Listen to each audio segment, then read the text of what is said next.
Louvado seja Deus. Estamos alegres por mais esse privilégio de engrandecer o nome de Jesus aqui na casa dele. Amém, queridos? Quantos estão felizes com Jesus? Amém. Quantos trouxeram a sua Bíblia? Amém. Primeira carta do apóstolo Pedro, capítulo de número 1. Deixa o vídeo aí no jeito aí. Primeira carta do apóstolo Pedro,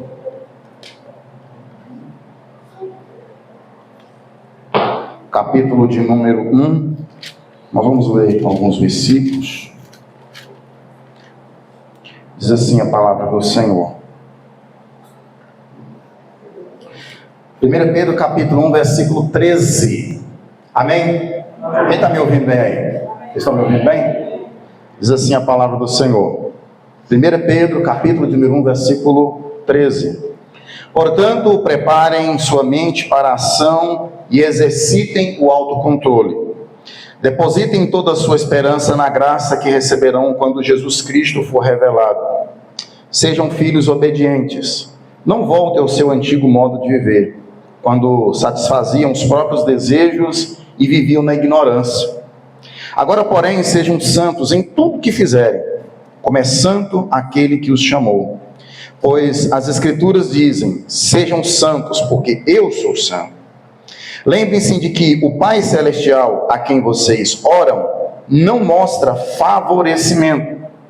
Ele os julgará de acordo com as suas ações. Por isso, vivam com temor durante seu tempo, como residentes na terra, pois vocês sabem que o resgate para salvá-los do estilo de vida vazio que herdaram de seus antepassados não foi pago com simples ouro ou prata, que perdem seu valor, mas com o sangue precioso de Cristo, Cordeiro de Deus, sem pecado nem mancha. Ele foi escolhido antes da criação do mundo, mas agora, nesses últimos tempos, foi revelado por causa de vocês. Por meio de Cristo, vocês vieram a crer em Deus. Depositam a sua fé e esperança em Deus, porque Ele ressuscitou Cristo dos mortos e lhe deu. Amém? Eu glorifico a Deus pela vida dos irmãos que estão contribuindo. Lá no mural lá tem um relatório que foi feito daquilo que nós mandamos para o Nordeste no ano passado. Lá tem lá o total de cada mês e o total geral do ano que nós conseguimos mandar para lá. E eu glorifico a Deus pela sua vida, porque você tem agido com generosidade. O que nós estaremos providenciando é uma outra alternativa para os irmãos que querem contribuir. Além dos envelopes, né, que nós já temos aqui para distribuir para os irmãos, para que os irmãos façam essa oferta missionária, vai ter um Pix personalizado, uma chave Pix personalizada só para missões. Amém? Essa semana a gente vai estar resolvendo isso no banco e depois a gente vai ter que mudar tudinho esses papelzinhos que está pregado no banco aqui. A gente vai colocar a chave Pix para quem quer ajudar na construção da igreja, oferta missionária e outras demandas que a igreja tem. Amém, queridos?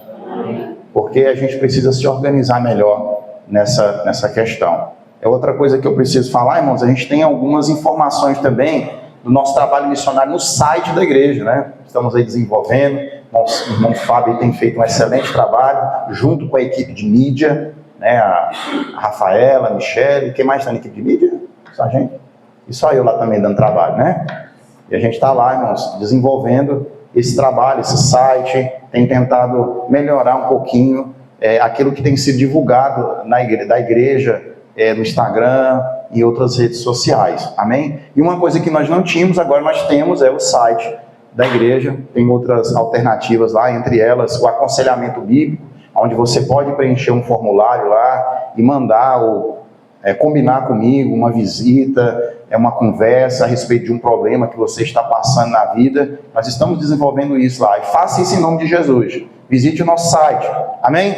Amém. Vocês já deram uma olhadinha? Quem deu uma olhadinha no site lá da igreja? Quem já deu uma olhada? O que vocês acharam? Legal ou não foi? E a gente tem outras coisas para desenvolver, né, irmão Fábio? A gente vai estar desenvolvendo outras informações, outras coisas a respeito da igreja.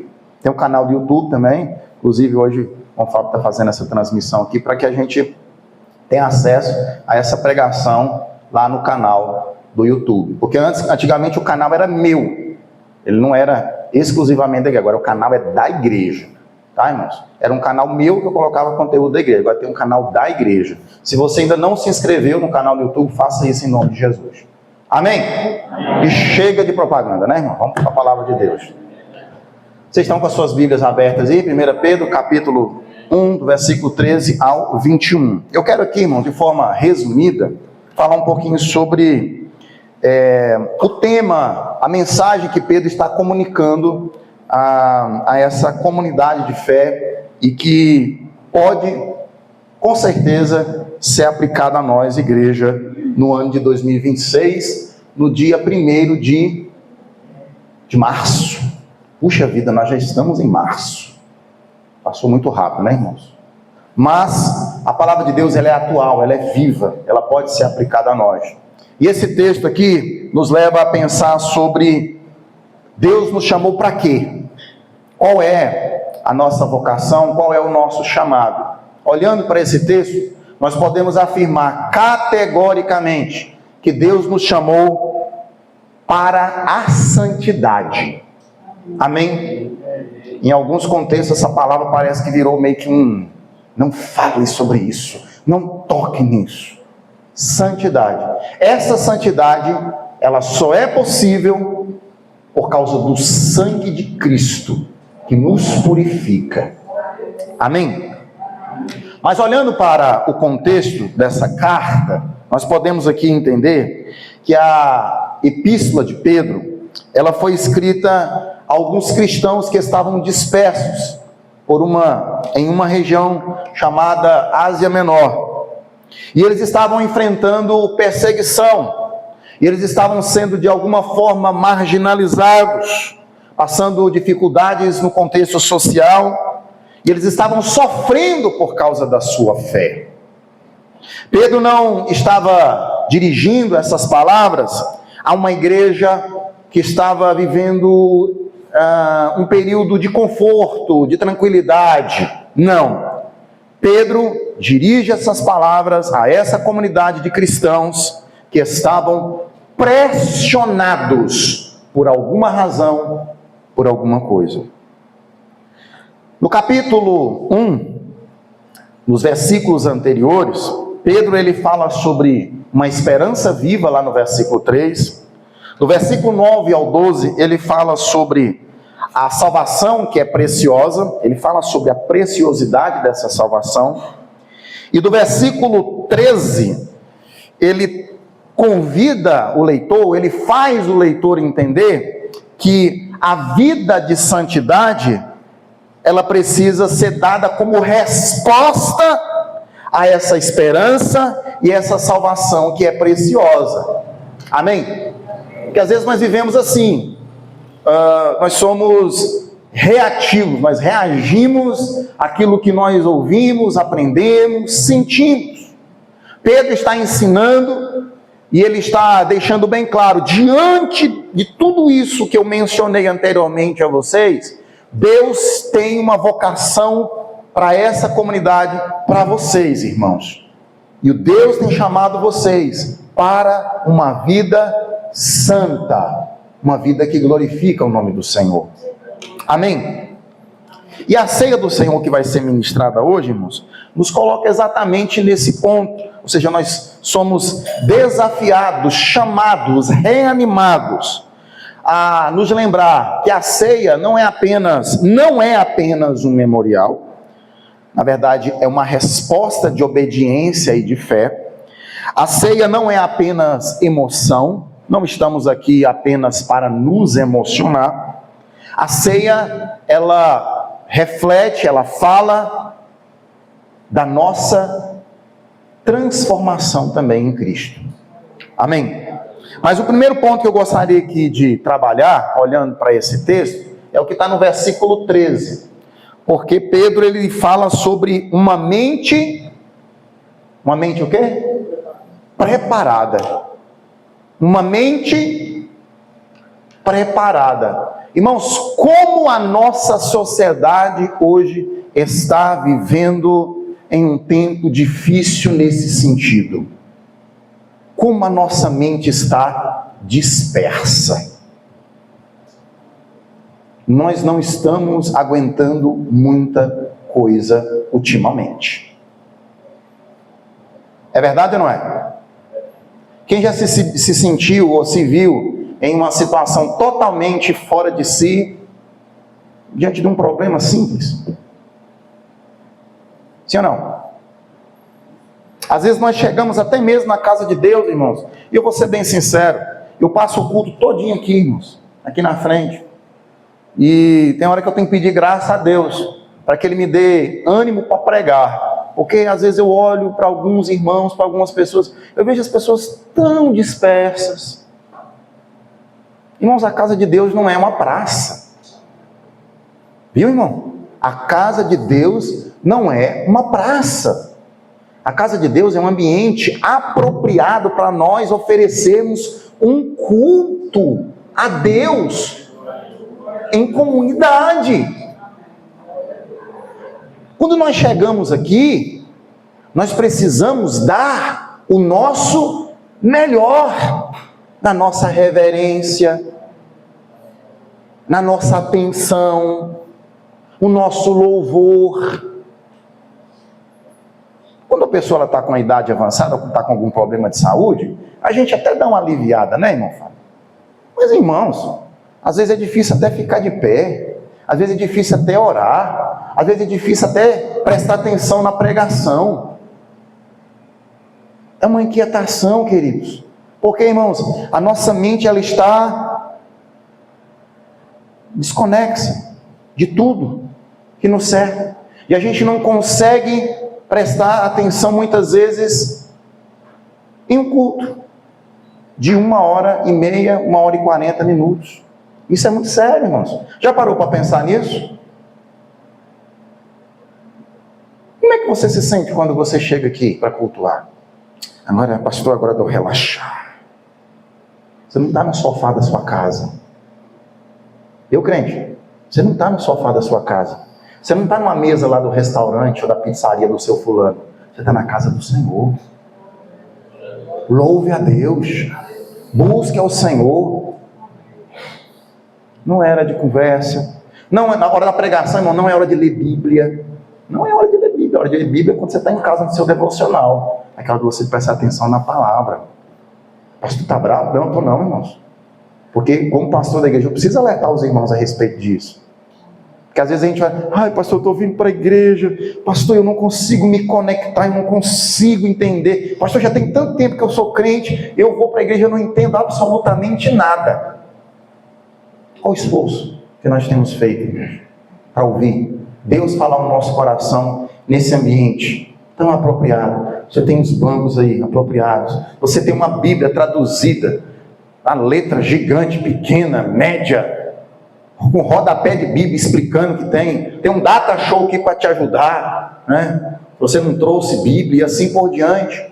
Tem ventilador se você tiver com calor, tem água se você tiver com sede, se você tiver apertado, tem um banheiro ali. Precisamos dar o nosso melhor para o Senhor. Amém? Amém. Vocês acham que eu estou pegando pesado? Estou não, né, irmãos? Uma mente, Pedro fala sobre uma mente preparada, cingido os vossos lombos no vosso entendimento. Aí ele está dizendo assim, ó, estejam com a mente preparada, prontos para agir. Eu sei o que eu devo fazer quando eu chego na casa de Deus. Eu sei o que eu devo fazer como servo de Deus também, fora desse ambiente aqui de culto. Vou fazer outra propaganda aqui, irmão Fábio. Daqui a uns dias nós vamos fazer um podcast. Chique. Um podcast. E sabe qual é o título do nosso podcast? Além do culto. Era para vocês saberem de cor, porque a gente está divulgando aí, irmãos. Além do culto, nós vamos tratar dessas questões aí que são bem práticas. Tá, irmãos? A gente vai falar sobre teologia também, mas vamos falar sobre muitas questões práticas também da fé. Amém, queridos?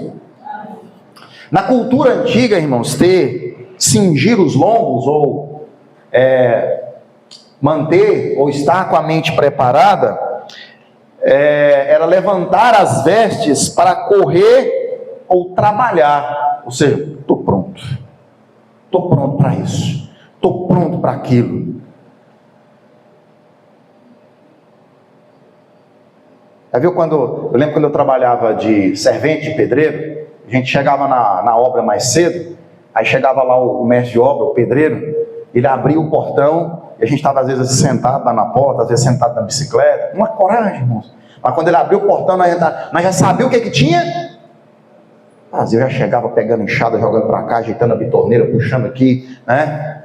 Porque a gente precisa estar com a mente, mas para isso eu preciso saber o que eu tenho que fazer. Está pronto para aquilo ali. Amém? O crente não pode estar ali, irmãos, dando bobeira. Tem uma gíria, né? Sopa pro azar. Só fala isso, né? Não é muito coisa de crente não, mas existe essa linguagem, né? Sopa pro azar. O crente precisa estar atento, precisa estar sóbrio, precisa estar vigilante. Amém? Pedro aplica essa imagem à mente. Santidade começa aonde, irmãos? Aqui, ó, na mente. Santidade começa na mente. Porque antes do comportamento ser praticado, ele precisa ser entendido aqui, ó, na mente. Um soldado, ele não pode entrar na guerra distraído. Ele precisa ter ideia daquilo que ele vai fazer, daquilo que ele deve fazer.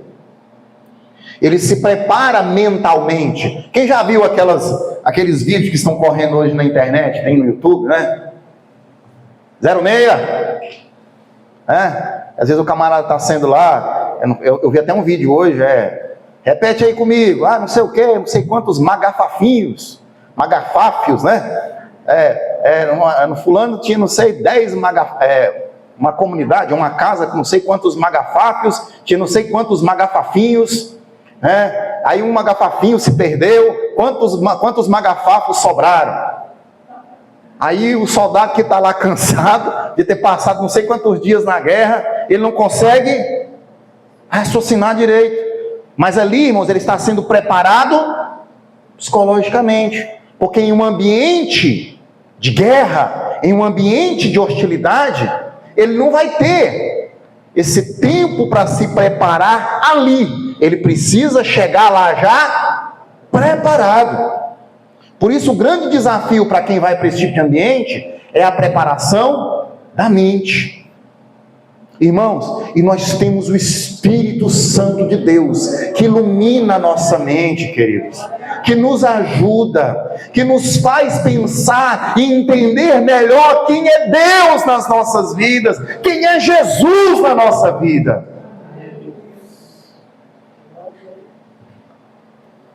A ceia é um momento de examinar os nossos pensamentos. Que tipo de mentalidade nós temos alimentado? Esperança, uma esperança firme no Senhor? Ou nós estamos com a mente dispersa? A mesa do Senhor, ela nos faz estar mais vigilantes. Amém? Amém. Versículo 14 e 16. Versículo 14 é o de baixo, né? Como filhos obedientes, não se deixem moldar pelos maus desejos. De onde? De antes. Quando viviam aonde? Na ignorância. Ele está falando de um período e também de um estado. O período é antes da fé e o estado é de ignorância. Em algum momento nós estávamos longe de Deus. E o nosso estado era de pecado. Pedro chama isso de ignorância. Mas Pedro, quando ele fala sobre santidade, a mensagem dele é uma mensagem de encorajamento que leva as pessoas a pensar, essa comunidade de fé a pensar que eles precisam ter uma vida diferente da do passado. Não dá para ficar do mesmo jeito, irmão. Por que muitas vezes, irmãos, o Evangelho, as pessoas têm dado tão pouca credibilidade ao Evangelho? Porque as pessoas vão para a igreja e não mudam. Sim ou não? Irmãos. As pessoas vão para a igreja e elas continuam com a mesma vida, os mesmos pensamentos, os mesmos costumes, as mesmas manias, o mesmo ódio no coração. Precisamos ser transformados, irmãos. Não podemos ser como nós éramos antes. Você sente essa mudança na sua vida hoje? Você consegue olhar para o seu passado? Você olha para o seu passado e olha para o seu presente hoje. Você pode, não, puxa vida, como mudou meu coração? Como a minha vida tem mudado? Mas se você está fazendo, se você faz esse autoexame e você não está conseguindo perceber isso, reavalie como está o seu relacionamento com Deus. Que não dá, irmãos, para viver do mesmo jeito.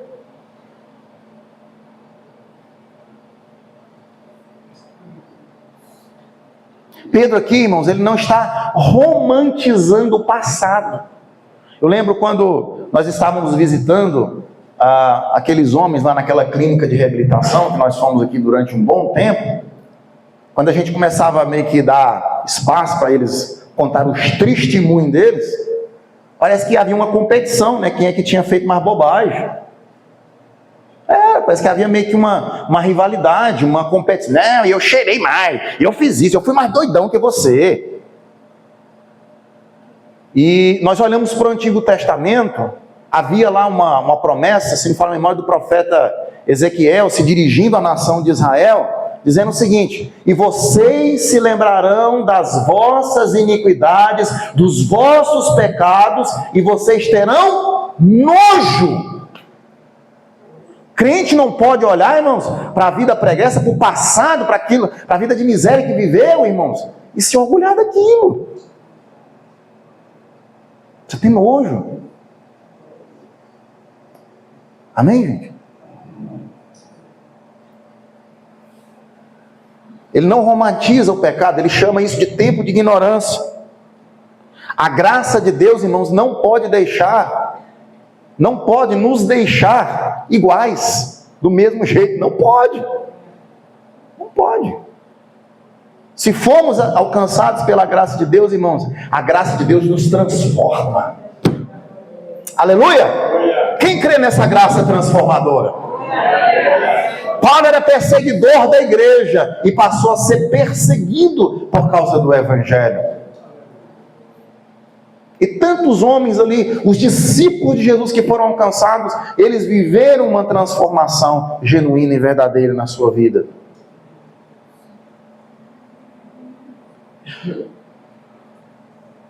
Qual que é o padrão de Deus?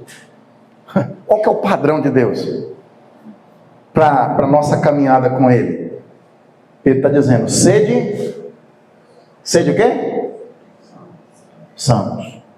Ele faz referência lá, Levítico, né? Sede santos porque eu sou. Puxa vida, ou seja, o padrão de santidade pretendido pela igreja é o estabelecido e visto na pessoa de Deus, que é santo.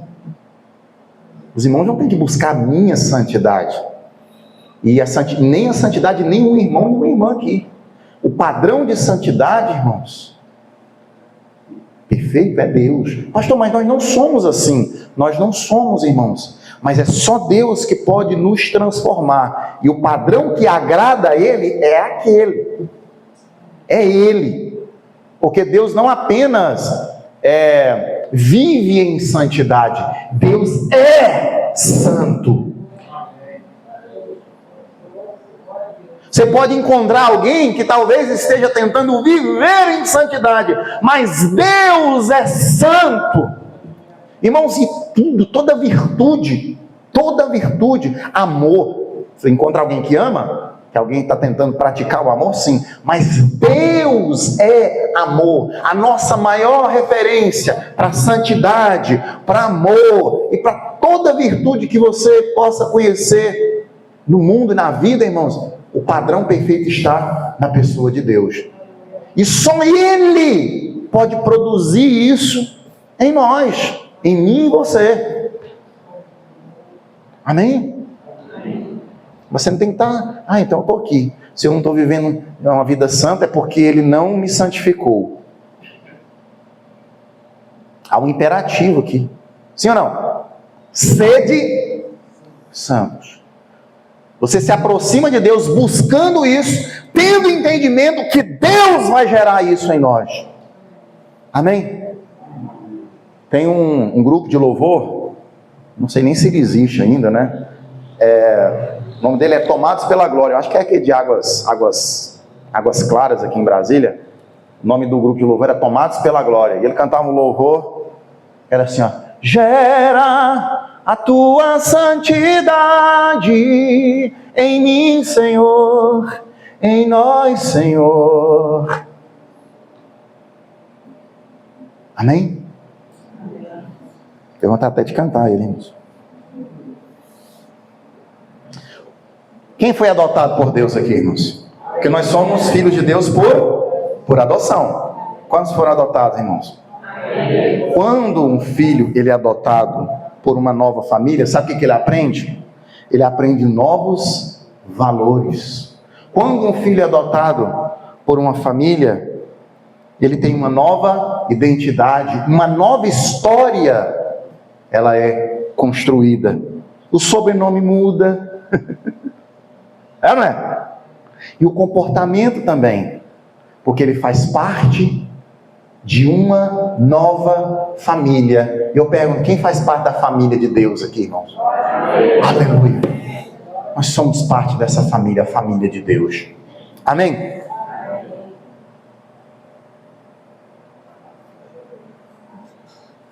Existem algumas áreas ainda na nossa vida que refletem o antes de Jesus. A ceia nos lembra, irmãos, também que nós pertencemos a essa nova família. Santidade, irmãos, não é legalismo, é coerência com aquilo que Deus fez. Se Deus fez, é natural que venhamos viver em santidade. Amém? Se isso não está acontecendo, tem alguma coisa errada. Precisamos reavaliar a nossa caminhada com o Senhor. Versículo 17 e 19. Pedro ele fala sobre a consciência de que o preço que foi pago foi altíssimo. Amém? Ele está dizendo aqui, ó, sabendo que não foi com coisas corruptíveis, mas pelo precioso sangue de Cristo. Não foi ouro, não foi prata, não foi dinheiro, não foi em troca de terra, não. O sangue precioso do Filho de Deus.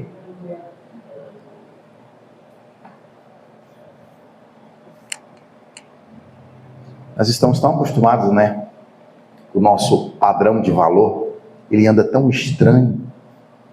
Nós vivemos em uma sociedade onde há inversão de valores. Coisas valem mais do que pessoas. Sim ou não? Coisas valem mais do que pessoas. Isso é terrível. Animais hoje estão valendo mais do que... Pastor, mas... Pelo amor de Deus, né, pastor? O meu bichinho. Eu pergunto para os irmãos, o seu cachorrinho é mais importante do que o seu filho?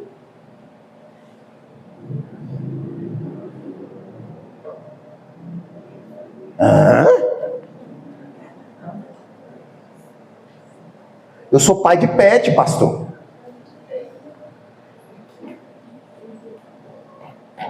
Jesus, quando ele falou dos passarinhos, Jesus disse, lá em Mateus capítulo 6, que nós somos mais importantes do que os passarinhos, do que os animais. Jesus que disse. Agora, se você não concorda com isso, vai tirar satisfação com Jesus.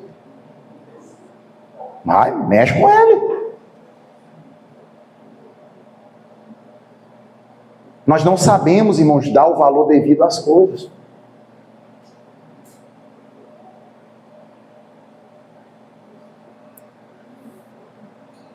Pedro, ele eleva o argumento. Pedro está falando que nós não devemos apenas passar por uma mera mudança moral. Ele vai falar que a redenção, ela é custosa. A cruz define o valor da nossa salvação. E não é qualquer sangue que ele coloca aqui como precioso. Como um cordeiro sem defeito e sem mácula. Irmãos, se alguém paga o alto preço por aquilo, por algo, aquilo passa a ter um valor extraordinário. Quem já tem acompanhado aqui o mercado da bola, o camarada era um caneludo jogando aí na segunda, na terceira divisão, né? Futebol, de repente ele faz uns golzinhos, vai para um time maior, ele tinha um saláriozinho de 5 mil reais, às vezes nem isso, de repente ele começa a jogar num time grande aí da Série A, o cara começa, sei lá, de um dia para a noite, começa a ganhar 500 balas, 400 pau por mês, irmãos. Aí de repente ele faz uns golzinhos num time de Série A, aí o cara já é visto como um craque num time lá da Europa. Aí algum time lá, sei lá da parte de baixo da Europa, não, eu quero comprar. Aí o time daqui da Série A, aquele camarada que ganhava, sei lá, seus 3, 5 mil jogando num time pequeno aqui da Série B, ele começa a ter um salário elevadíssimo. Hoje nós estamos falando de jogadores que estão valendo entre 40 a 35 milhões de euros. Se você quiser converter isso em reais, irmãos, a pessoa pensa, puxa vida, como foi valorizado. E a pessoa pensa, puxa, ele é extraordinário. Mas a igreja, irmãos, ela precisa aprender, dia após dia, a entender o valor do preço que Cristo pagou.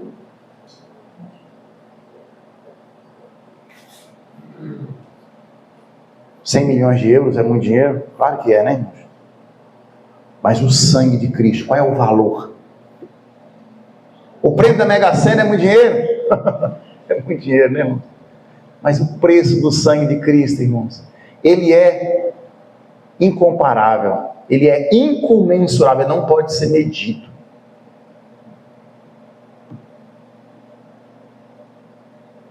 Nós cantamos aqui um louvor, né? E nós não temos nada para oferecer em troca disso, né? Mas mesmo assim ele nos amou. Já parou para pensar? O que você pode oferecer em troca desse amor? Hein? Pergunta para você mesmo, puxa, o que eu posso oferecer em troca desse amor? Tudo que a gente faz é tão pouquinho, né, irmãos? Está tão aquém.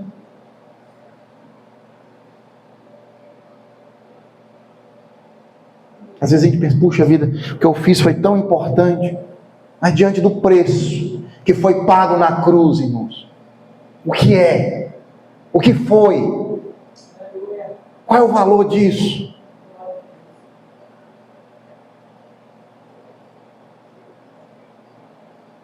E o interessante é que na balança de Deus, nem sempre aquilo que a gente valoriza muito é valorizado por Deus. Tem coisa que a gente acha, puxa vida, aquilo ali foi muito valoroso. A gente vai ter muita surpresa, irmãos, no dia que a gente tiver a oportunidade de contemplar o Senhor face a face.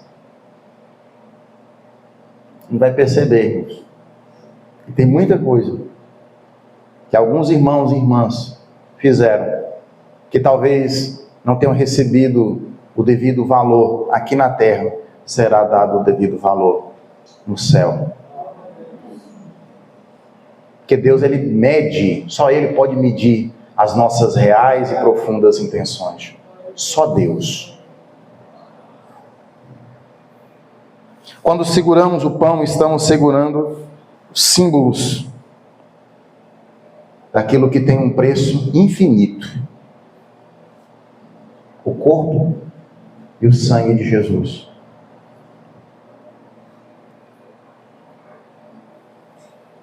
Diante disso, irmãos, nós precisamos ter esperança. Amém? Pedro, ele encerra essa porção, embora eu que fiz nessa divisão do texto, versículo 20. Ele diz assim, ó, por meio dele vocês creem em Deus que o ressuscitou dentre os mortos e glorificou.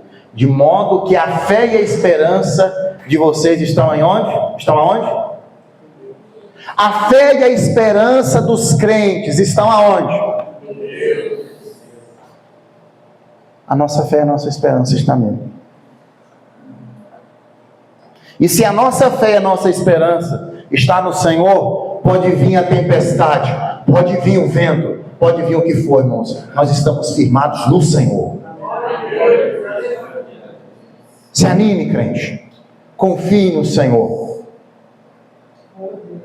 Eu deixo essa palavra para reflexão da igreja aqui nesta noite, para nós participarmos da ceia, recordando que o passado foi a cruz, mas nós devemos celebrar o presente, comunhão, e nós temos a esperança de um futuro glorioso. Amém? Eu quero convidar aqui o Daniel e o irmão Clark, para nós orarmos pelos elementos da ceia. Bota aí Mateus 26:6. Rapidamente aqui nós vamos ministrar a ceia do Senhor.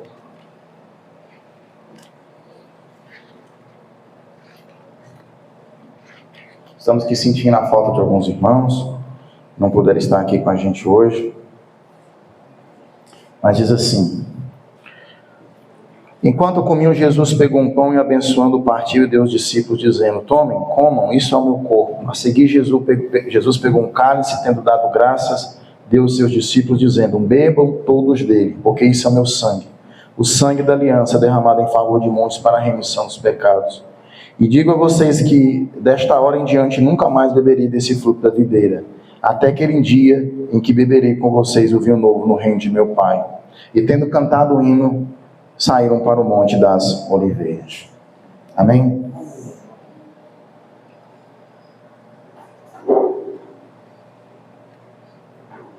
Nós vamos estar aqui orando por esses elementos.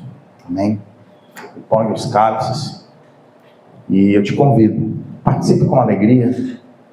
Amém? Participe da ceia do Senhor com alegria. Quem for participar, participe, agradecendo a Deus. Viu, irmãos?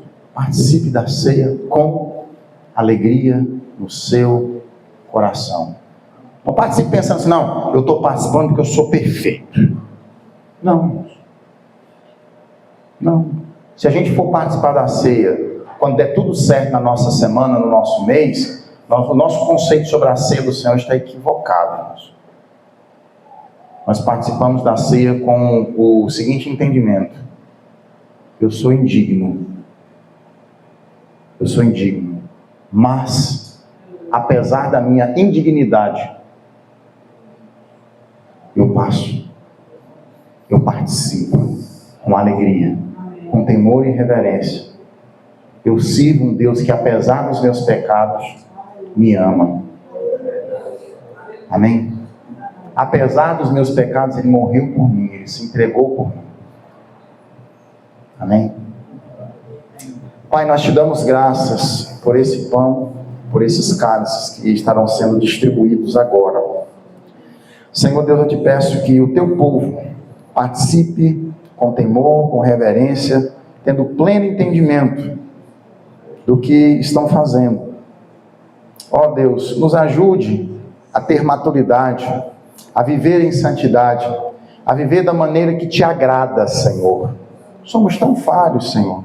Precisamos tanto do seu favor e da sua graça. Continua com as nossas vidas, nos abençoando, nos fortalecendo, nos guardando em tudo, meu Deus.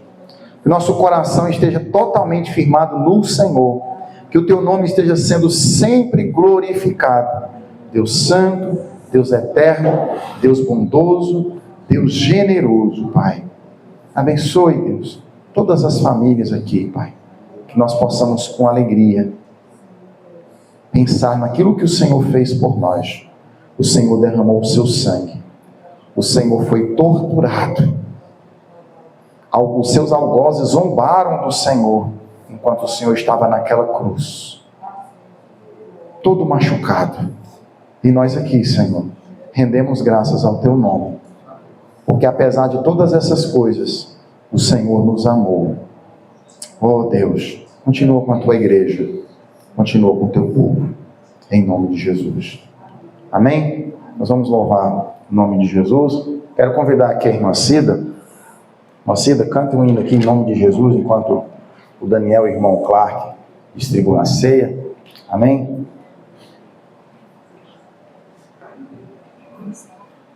Pode ser.